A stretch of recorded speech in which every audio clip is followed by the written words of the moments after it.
record to my computer. Okay, excellent. You guys, thank you so much for joining the Reset Stress mini workshop.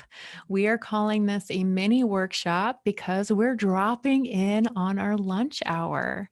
And it is, of course, my intention for everyone who signed up to witness this exercise today with Vikki, to be able to access this exercise again and again as long as they need it.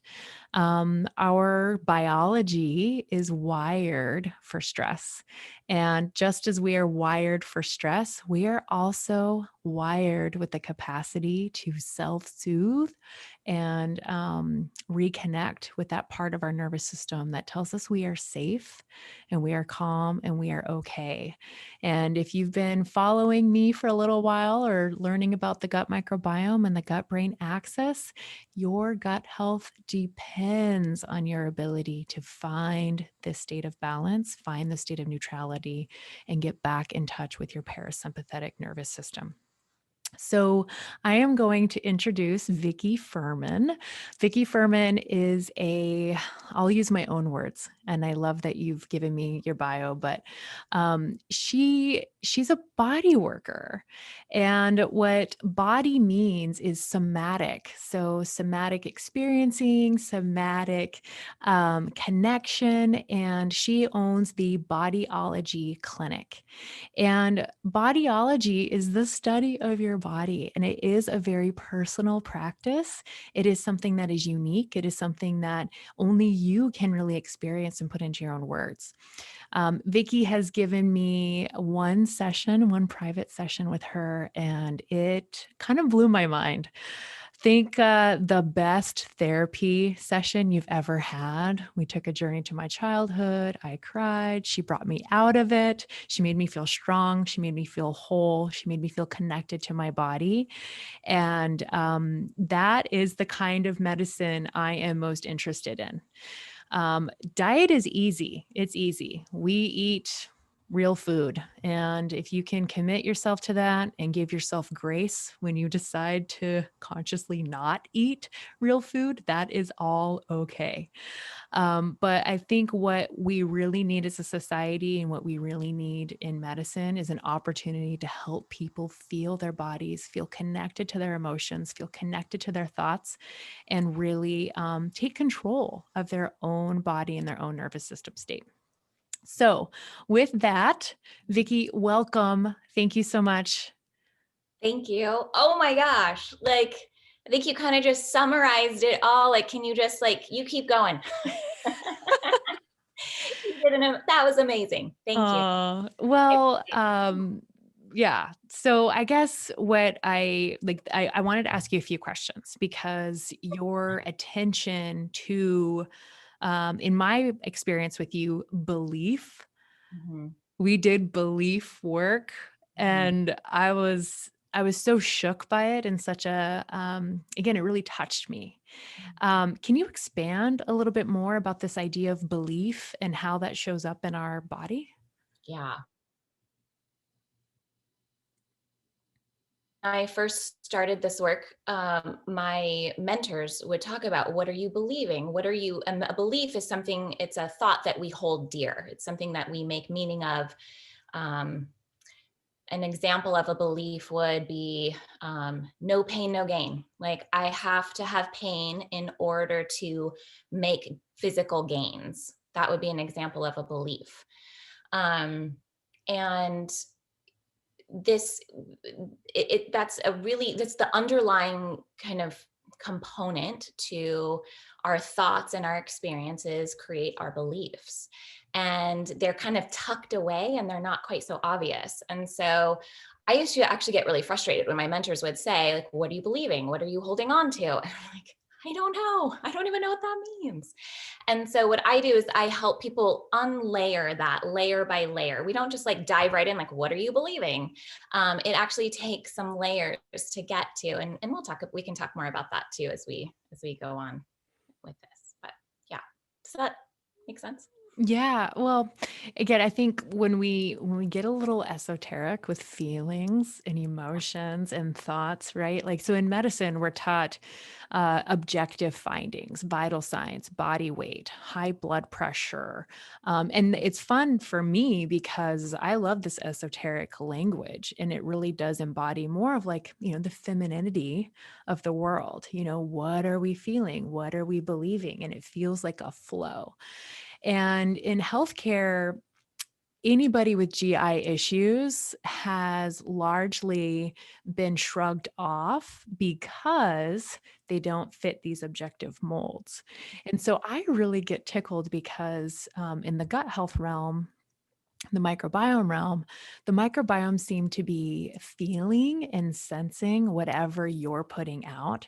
And at the, scientific biochemical realm, our emotions are attached to hormones, and they're attached to stress, and they're attached to adrenaline. And so using this nervous system language objectively and matching it with our own personal experiences of where do I even experience discomfort or anxiety or, again, some sort of social thing. I just think it is the most powerful medicine out there. Yeah. Yeah. So our experiences are, and this is coming from my work, this my world, when I'm working with people, our experiences are created actually by our five senses. So our touch, our smell, our taste. We take in the world through those senses, and then that creates a thought, and then a feeling and an emotion, and then that's what makes up our experience.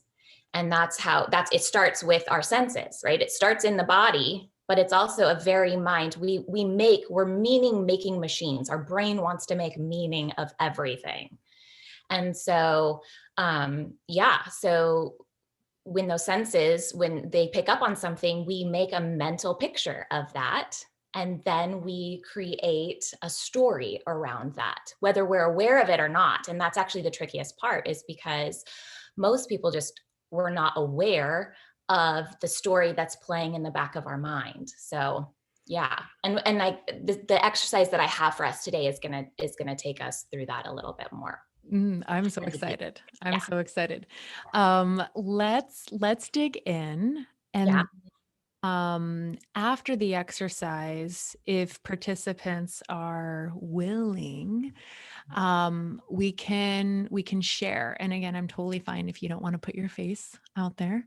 But yeah, we can share about our experiences. And I think this is going to be a really powerful, again, exercise that we can continue to lean in on and expand our awareness to yeah. what is our story and what is our senses telling us. Yeah, let me give you just a little bit of background on this particular, what this might look like. So part of the inspiration that I had for the coaching component is people would come in and they would see me for a body work session, and they would receive massage, and we'd be using essential oils, and they would leave feeling amazing. And it might last for a day or an hour or even 2 or 3 days, and then they'd come back the following week and like, I felt so great, and then like I got back into my regular life, and that flow of life was so overpowering that the good effects of the body work couldn't compensate for all of the stressful events that were happening in their life. And I like to describe stress in a very simple way. I got this actually from Heidi Hanna, who is a neurobrain expert, brain neurobrain expert, and she describes it as the gap between demand and capacity. And so we have all of these triggers. Most people think that stress is, like when I ask my clients, like, what is your stress level? They'll often say, well, it's really low. I don't have a lot going on right now. And they're thinking of like big stressful events, like a move or selling or buying a home or studying for an exam or taking a college exam, going through a divorce, having kids, like major life changes. But a lot of stress actually is accumulating all day long in these really low grade ways. And that's why I like this definition between this gap between demand and our capacity to continue to cope with it. It kind of encompasses that the body mind component, I think. Does that make sense? Yeah, and I Yeah. think it also reminds us how important basic self-care is. You know, my ability to perform well in surgery or well at home and not emotionally lash out at my partner is contingent upon how well did I eat that day? How much sleep did I get? Did I have my time in the morning to have my bowel movement? You know, how are all of my systems flowing? Did I have my chance to exercise? And then also just breathing and all of this fun belief and thought work and And layers. yes, and that's where that awareness comes in. Awareness of the thoughts and the deeper clarity that we can get, right? So the more awareness that we have, not only like how much sleep did I get last night, what kind of foods, did I have my bowel movement before, did I have enough time, do I, all of those questions. It's the clarity and the awareness component of all of those things as well. That actually is a really big key to all of that.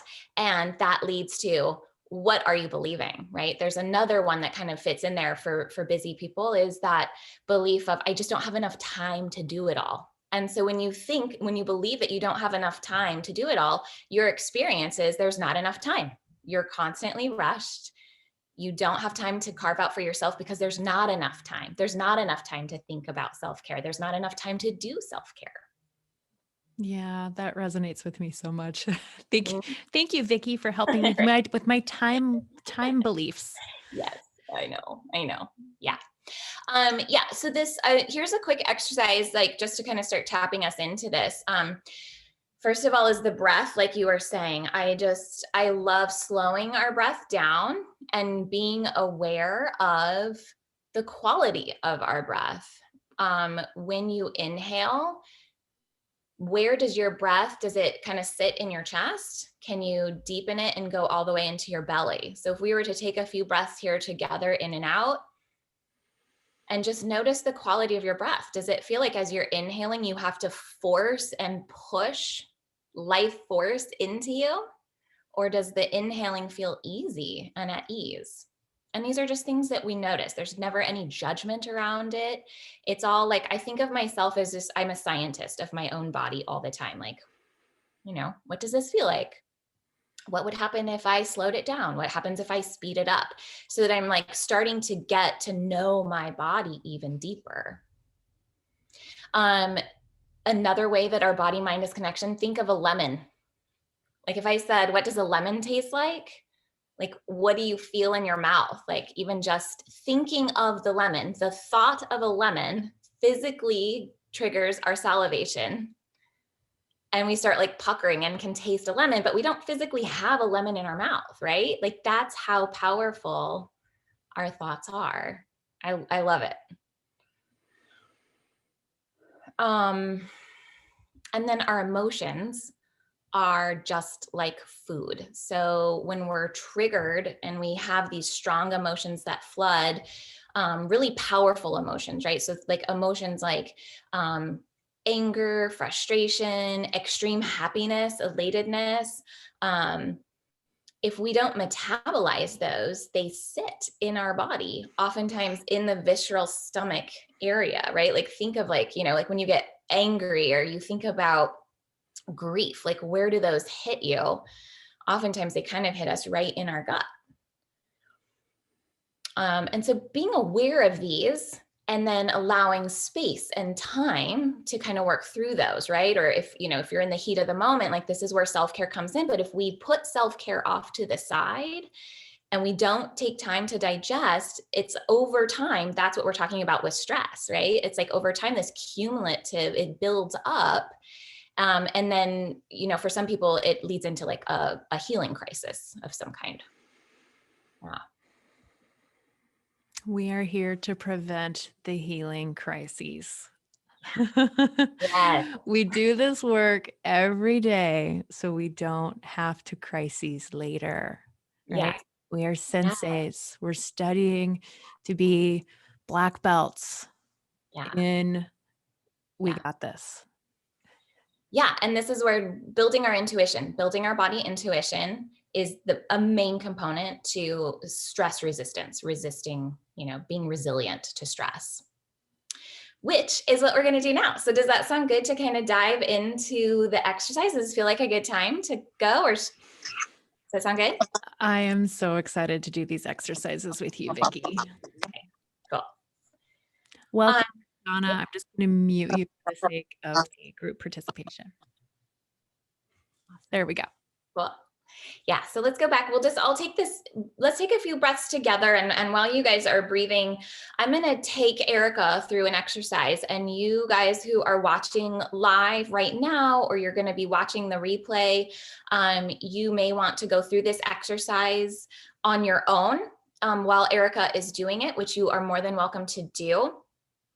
Or you may just get very intrigued by kind of what Erika is sharing, and then you'll be able to kind of apply it to your own experience. So you might want to come back and watch the replay and answer the questions, and be able to kind of pause and play around with this for yourself. Because what we're going to be doing is we're going to be deepening our intuition, our body intuition. And at the end of that, I will kind of talk about what that means and how to actually use this tool for long-term gain.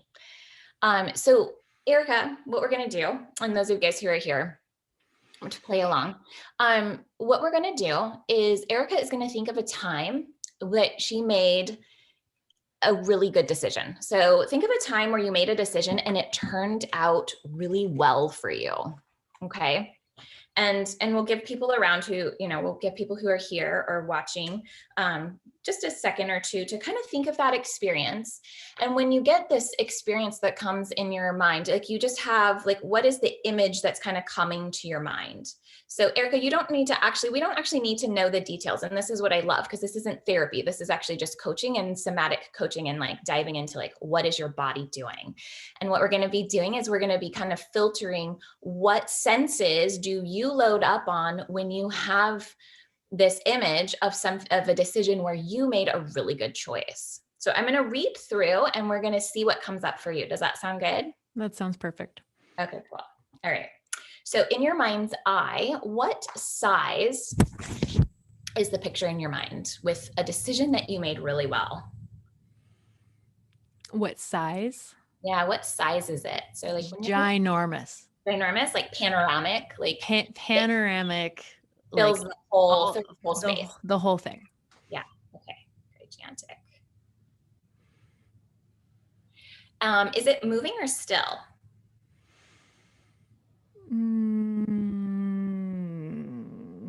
Let's say moving.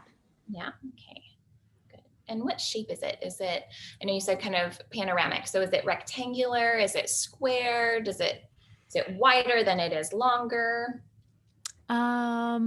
Yes, it would be wider than tall. Yeah. Okay, great. Is it color or is it in black and white? Color. Is it focused or unfocused? Unfocused. Is it bright or dim? Bright. Is it near or far? Far. What's its location in space? Like, how close is it to you? I know this kind of sounds similar to near or far, but yeah. So it's a place. So far. Okay.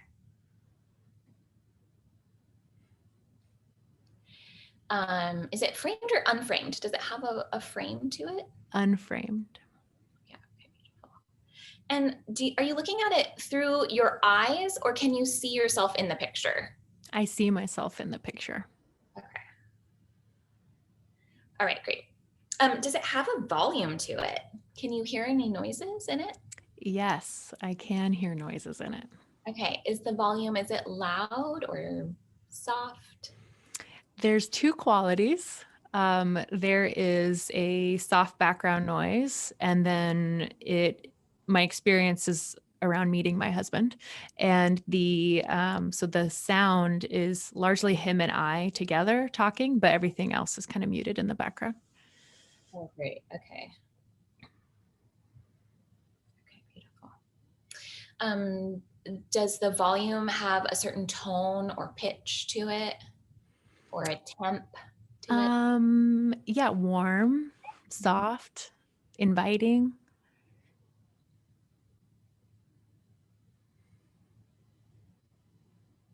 Great. Doing beautiful. Thank you. Does it have like a rhythm, or is there a direction of the sound? Yeah, it's cardioid coming at me. Okay. That's beautiful. Thank you. Beautiful. What kind of body sensations can you feel? Like, is there a location in your body that you feel this image? Yeah, fluttering behind the heart and in the stomach, but a happy feeling in the stomach. There's warmth on my body, on the tops of my shoulders, on the tops of my head. Beautiful. Do you notice a heartbeat? What's your heartbeat like? Present, steady, slow. Beautiful. And how about your breath? Is it shallow or deep? Comfortably shallow. Okay, beautiful. Does it have a weight or a pressure to it? A lot of lightness, Mhm. actually. Cool, beautiful. And is there any movement or direction that you feel in your body? Forward. Forward movement. Great. Okay, beautiful. Does it have a taste? Like, does it like stimulate hunger or satiation? You could even taste like sweet or sour or bitter. It could have an aroma to it. Um,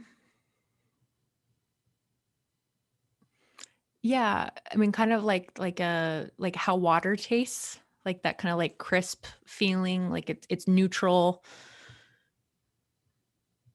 but satisfying. Yeah. Okay. Yeah.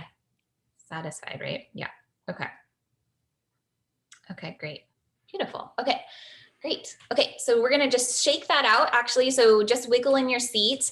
And if anyone else was kind of doing this alongside with your own image, just kind of move around. We just wanna kind of break state. So you can like raise an arm up and just like, shake around. We're gonna clear that out.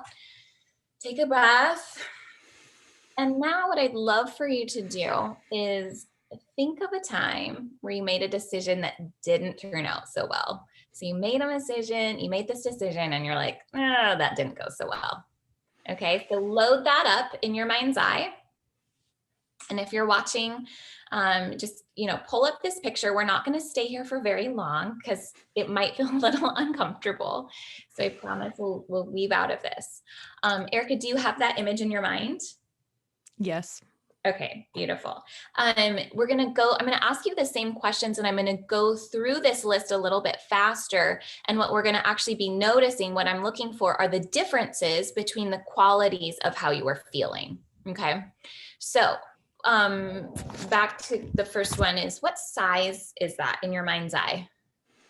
Um, mm, it doesn't feel as grand and panoramic. It feels more like a square picture. I don't know. Yeah. Square picture. Okay, cool. Is it moving or still? Still, Okay. Color, is it black and white or color? there's color. Okay. Focused or unfocused? Focused. Mm. Bright or dim? Um, neither, but not bright. Not bright. Okay. Is it near or far? Near. Mhm. Location in space. Is it something that's close to you? Closer. Closer. than, Okay. than the And is it framed or unframed? framed. Okay. Yeah. Do you see yourself in this picture, or are you looking at it behind your mind's eye? Behind my mind's eye. Okay, great. Does this one have sound to it? No. No sound. Okay. Beautiful. Okay. And then where are you feeling this one in your body? What's the location? I actually feel it on the back side of my body. Almost like a chill up the neck, like a goosebump kind of feeling and a coldness. Okay. My palms are icy. Beautiful descriptions. Thank you. Do you notice your heartbeat in this one? It feels steady and slow. Okay. And how about your breath? It feels deep and regulated. Almost like how you feel when you need to sigh. Okay. Beautiful. And what kind of weight or pressure does this one feel like? There's definitely a weight and a pressure that is on top of my head and on top of my shoulders. Okay. Great. Okay. And does this one have a taste to it? I would say I definitely feel bitter. Okay. Any noticeable cravings for food? Does that feel satiating? Does it trigger a hunger response? Do you feel like you need something to soothe it, like a taste that would soothe it? It's interesting because, uh, I mean, yeah, just asking that, you're kind of like, yeah, this is where something sweet would feel good. Right. Yeah, like you can see like how it like kind of balances out the bitterness, the sweet, Yeah. like Yeah. sweet would balance that bitter. Yeah. Yeah. Okay, great. Okay. Well done. Well done. Okay, so shake that out. How you doing? I'm doing good. These experiences where you reflect on your body as the source of information, not the thought or the event itself. It's so powerful. Yeah, right? Yeah, I agree. This body awareness piece, so this is where that clarity starts to come in. This is the deeper that we get to understand ourselves and notice what a good decision feels like in our body versus what a bad decision feels like in our body, that those create those thoughts and those feelings, and that generates our action and our doing. So, if you've been in a if you've been in a bad decision and it creates, like going back to that like kind of bitter feeling, if we're making these bad decisions, we're loading up that feeling, it's creating that craving to kind of pull in some sweets to kind of curb it. You see what I mean? That was a really beautiful example there.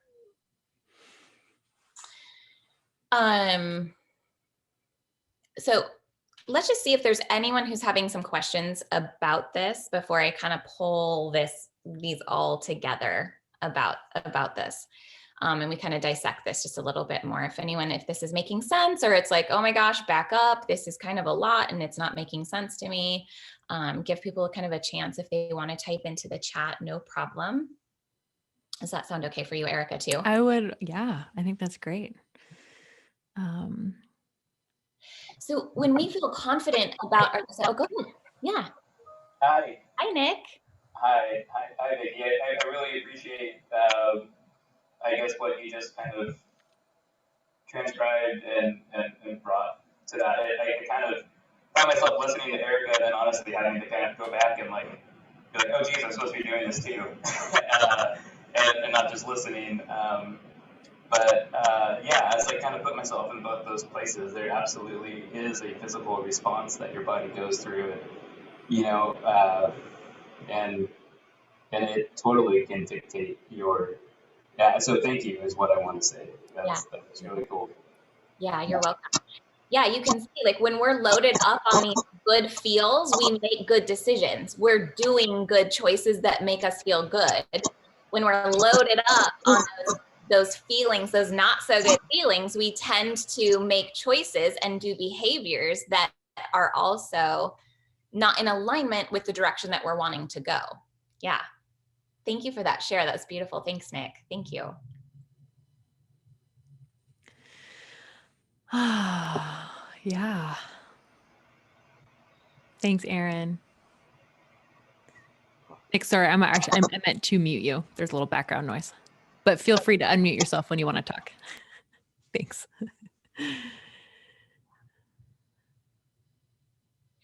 Yeah, so how we take this further, now that we have this awareness piece, and Nick kind of summed it up so beautifully for his experience. I love that. And it kind of leads us into our the next. So now what? What do you do with this information?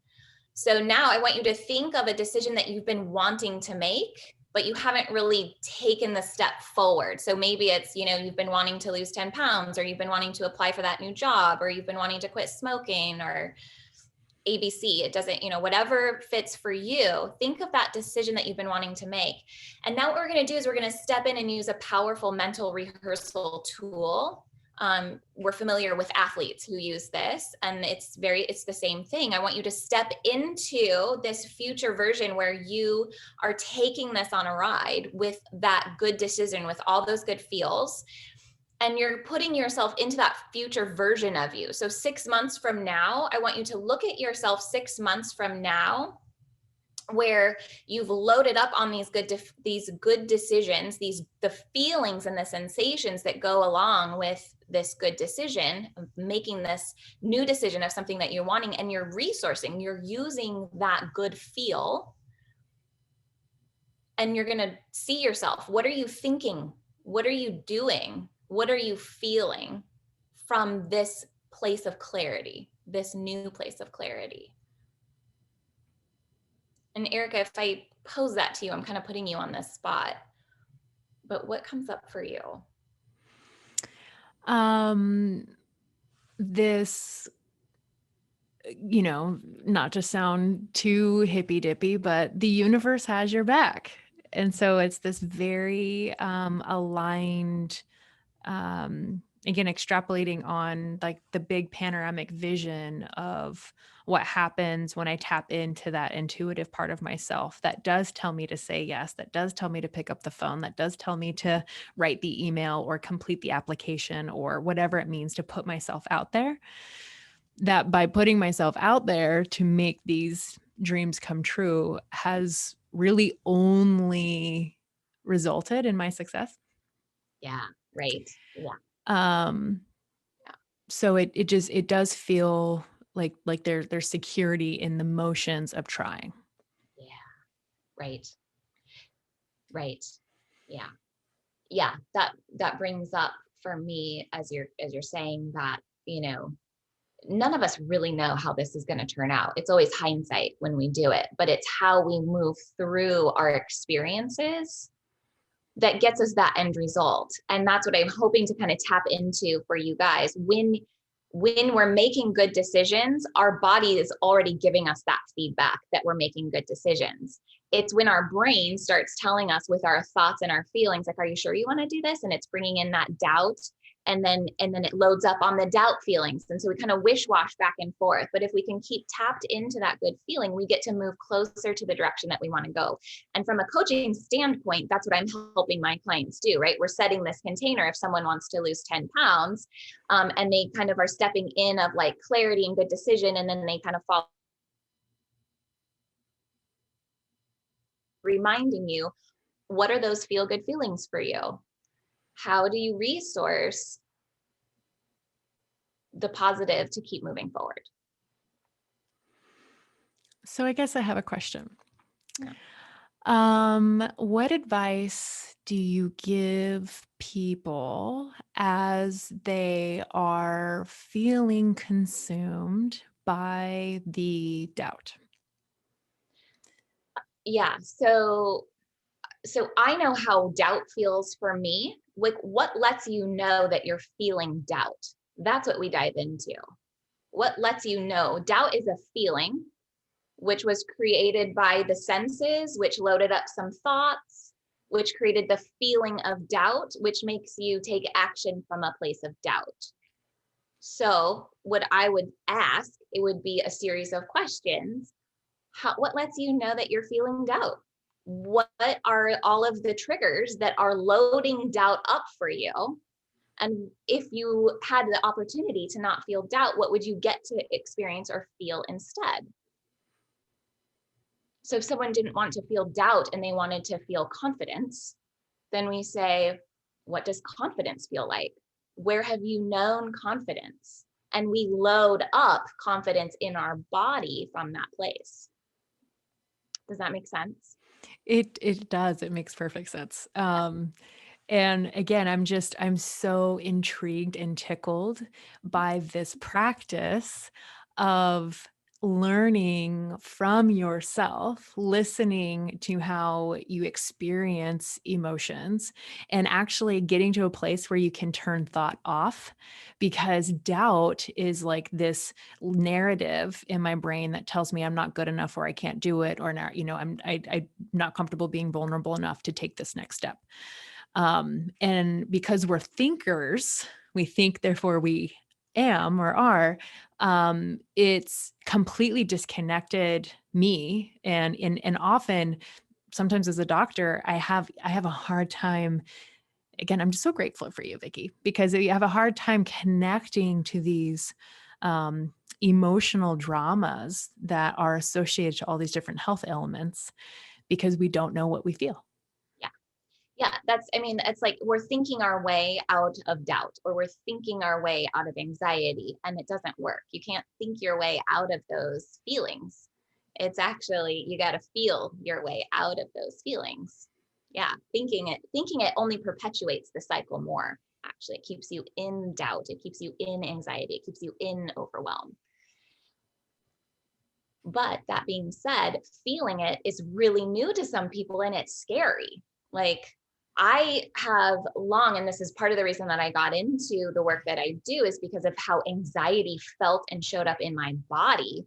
I would push it away because it was so uncomfortable. But it wasn't until diving into anxiety and letting anxiety show up at the door and leaning into it that I was able to dissect it and then turn that feeling off. But if I was thinking my way through anxiety, I would stay in an anxiety loop over and over and over and down into the rabbit hole. Yeah, absolutely. I'm curious if you can comment or expand. So we talked about feeling, we talked about thinking, we talked about sensory experiences. Um, just broadening my awareness to how those three things overlap, especially our child development. And then if you think about the microbiome development, gut-brain axis, I mean, you guys, this is the whole crux of like why I get so excited about this stuff. These bacteria are literally sensing you. They know your beliefs, they know your emotions, they know your thoughts, because all that stuff is hormonally, chemically active. When we, I guess, the belief aspect, how does the belief aspect layer on to those other three constructs of experience? Right. Yeah. So using kind of the example of doubt or anxiety, who are you being? There's that question. Who are you being? So when doubt shows up, who are you when doubt shows up? That's what you're believing in some form or another, that doubt is what's going to get you the answers or the results that you're looking for. You know, I find that the belief work is a lot, it is a lot harder to explain. And so, I think for me, let me just share my kind of like how I work through this. Like, if I'm in an anxiety episode, I'm somehow believing in this moment, for example, as a busy mom, I don't have enough time to do it all. That's what I'm believing. I don't have enough time to do it all. And so I load up anxiety. And anxiety is getting loaded up before that thought even gets triggered, right? So actually, like, I'm sensing, I'm hearing my kids say, Mom, I need this. And my husband's texting, and wife, I need some help with this. And my phone is ringing for business. And I'm like, I don't have enough time to do it all. So my sense, like, I'm hearing, right? I'm hearing all of these things that are happening around me from other people. And I load that up, and that creates that thought of anxious. And then I'm starting to believe, like, that's my belief, I don't have enough time to do it all. And so that's where the work comes in. That's where this change work comes in. Well, if I didn't need anxiety, like, anxiety then drives my action. If I just hurry up and I do more, I'll be able to get it all done. But most of us know that there's this like bottomless to-do list, right? The list is never going to end. And so from that place, right, that's where I start creating, okay, if I did have time, what if I did have all the time in the world? What would I then believe? What would I then get to experience from this new place of, what if I could get it all done? What if I could do it and I didn't have to be anxious, but I could be peaceful and relaxed? And that's the unthreading, right? It's not this like black and white. It's this unthreading and this untangling of the thoughts and the feelings that give us our experience that reinforce our beliefs, and our beliefs create our experiences. So it's just this continuous cycle that we get in, and we have to be able to kind of step out of that and loosen those threads a little bit so that we can see it from a new angle and give ourselves more choice.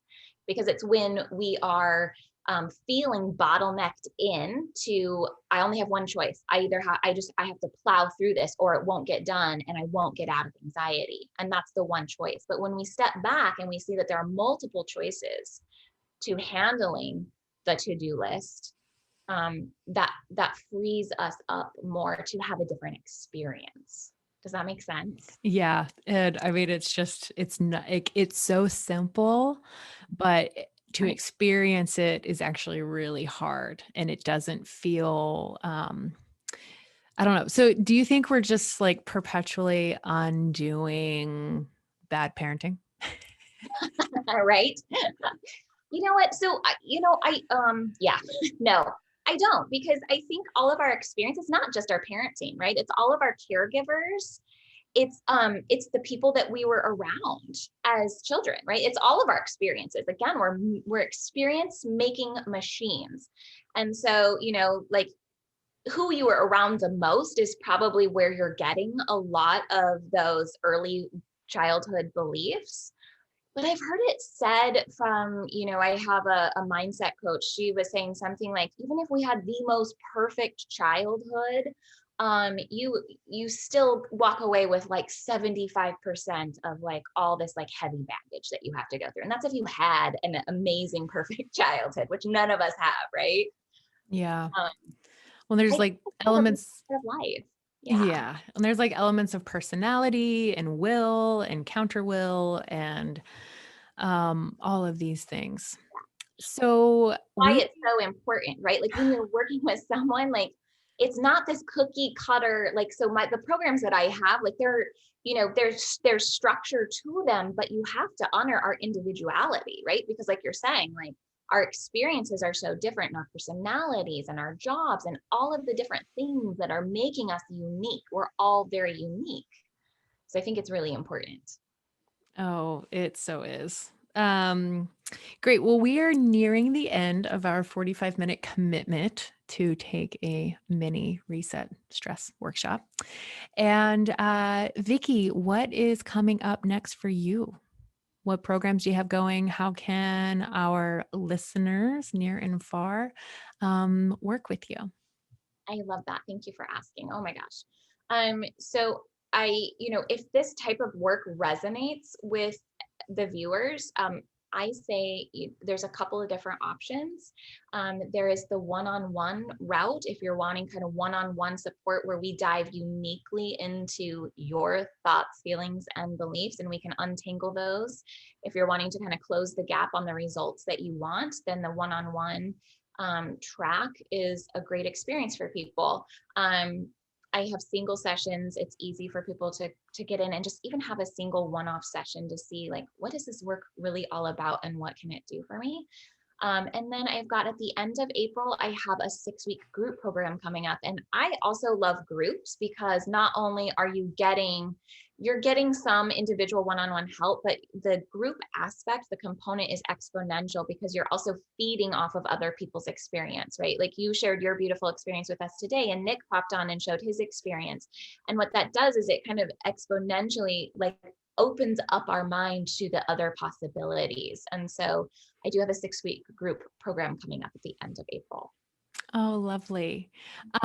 So I guess what would be the best way for people? Like, do you have a Facebook page or a website, or how Yeah, can I they? think if you go to, in fact, I think I should share, I wonder if I can come back in here and type in the direct link to the bodyology. The bodyologyclinic.org will take you to the schedule, and you just go to scheduling and then or services, and you'll see there's the soothe and release hour session. There is the clarity to heal hour-and-a-half session.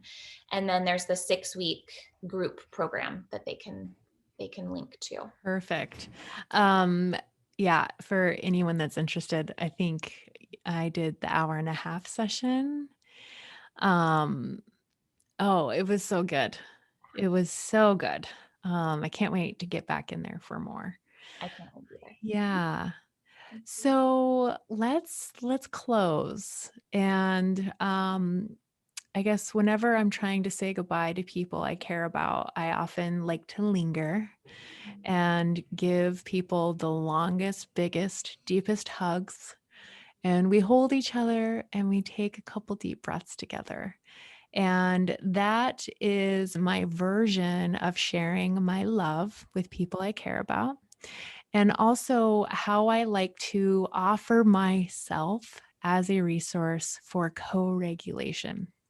A lot of what we've been talking about today hits on our human experience and how our vagus nerve is wired for human connection. And sometimes we don't have an opportunity to connect with others because sometimes we're in conflict with the very people in front of us that we want to connect with. I'm presently experiencing this being a mother of a 4-year-old who is exploding with emotions. And sometimes my 4-year-old screams and cries and throws such a tantrum, I want to run away from her. And if anything, my desire to run away is not necessarily what she needs in that moment, but it is the reaction.